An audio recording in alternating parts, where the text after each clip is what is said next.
I'm Shelby Haddam, and this is GSS. On this segment of GSS, we shall be talking about the Mississippi River and how it is flooding.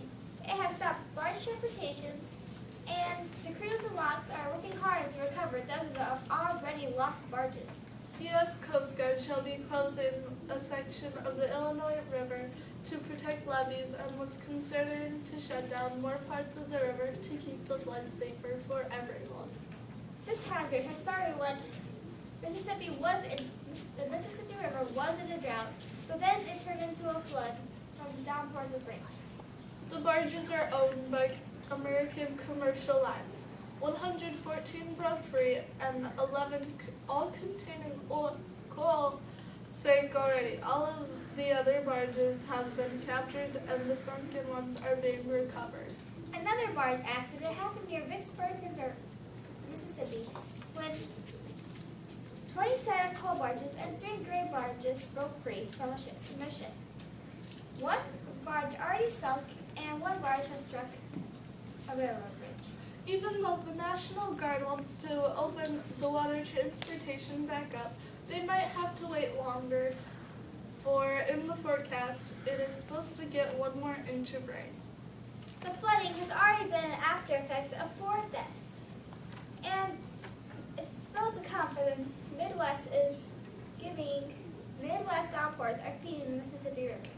Police were going about Monday trying to find a woman in her van last seen near a bridge. Robert Salisbury retrieved a 12-year-old boy who was swept away by the floodwaters while trying to cross a bridge. Salisbury saw a lifeless body floating down the Mississippi River and jumped in to save him. He got him to a little island and did CPR on him. The little boy is in critical condition. Thankfully, most houses and shops are built away from the river, but lots of farmland has been damaged. Unfortunately, the Michigan State University campus is starting to get flooded. North of the Mississippi River, Minnesota and the Dakotas are snowing hard and giving the Mississippi River supplementary moisture. A lot of the snow melting ends up in the Mississippi and the Missouri River, helping the Mississippi River grow into a rampaging monster.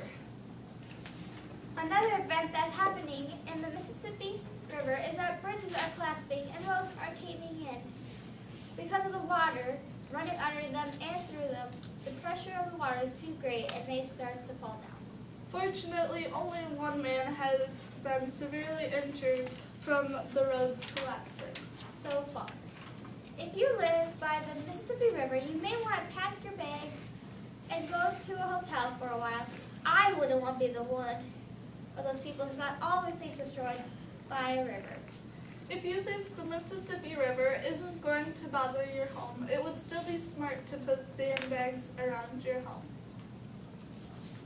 Be sure not to swim into the Mississippi River or drink from it, for it can contain gas or chemicals from the gas stations nearby and from the cars and trucks that have been sweeps by.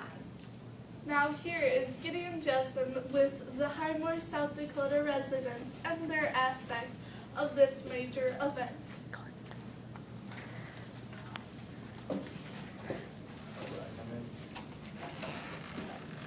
What is your name?